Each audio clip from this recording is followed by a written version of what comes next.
ಮದುವೆ ಆದ ಹೆಣ್ಮಗಳಿಗೆ ತಂದೆ ತಾಯಿ ಆಗಲಿ ಅಣ್ಣ ತಮ್ಮಂದ್ರಾಗಲಿ ಕಳಿಸ್ಬೇಕಾದ ಮಾತು ಎಂಥದ್ದು ಅಂದ್ರೆ, ಇದು ತವರು ಮನೆ, ಅದು ಗಂಡನ ಮನೆ.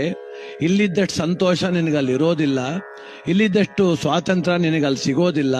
ಯಾಕೆ ಅಂದ್ರೆ ಇಲ್ಲಿ ಮುದ್ದಿನ ಮಗಳಾಗಿದ್ದೆ, ಅಲ್ಲಿ ಜವಾಬ್ದಾರಿ ಸೊಸೆ ಆಗ್ತೀಯವ್ವ. ಹುಟ್ಟದ ಮನೆ ಕೀರ್ತಿ ಆಗು, ಮೆಟ್ಟಿದ ಮನೆ ಜ್ಯೋತಿ ಆಗು. ಸಣ್ಣ ಪುಟ್ಟಕ್ಕೆಲ್ಲ ಕೋಪ ಮಾಡ್ಕೊಂಬೇಡ, ಅನ್ಸರ್ಸ್ಕೊಂಡು ಹೋದ್ರೆ ಸಂಸಾರ ಸುಂದರ. ಹಿಂಗೇಳಿ ಕಳ್ಸಿದ್ರೆ ಬಾಳ್ತಾಳಪ್ಪ. ಹಂಗೇಳಿ ಕಳ್ಸರಿ. ಈಗ ನಿಮ್ಮ ಅತ್ತೆ ಯಾಕೋ ಒಂಥರ ಕಾಣ್ತಾವಳೆ, ಹುಷಾರಾಗಿರು ಮಗ. ನೀನೇನು ಹೆದರ್ಕೋಬೇಡ. ಅವ್ರೊಂದ್ ಹೇಳಿದ್ರೆ ನೀನ್ ಎರಡು ಹೇಳು. ನಮ್ ಚಿಕ್ಕಪ್ಪನ ಮಗ ಲಾಯರು, ನೀನೇನ್ ಭಯನೇ ಪಡ್ಬೇಡ. ನೀನು ಒಂದ್ ಫೋನ್ ಮಾಡಿ ಹಂಗೆ ಎದುರಿಸ್ಬಿಡುವ ಎಲ್ರು ಸೇರ್ಕೊಂಡು ಅಂದ್ರೆ.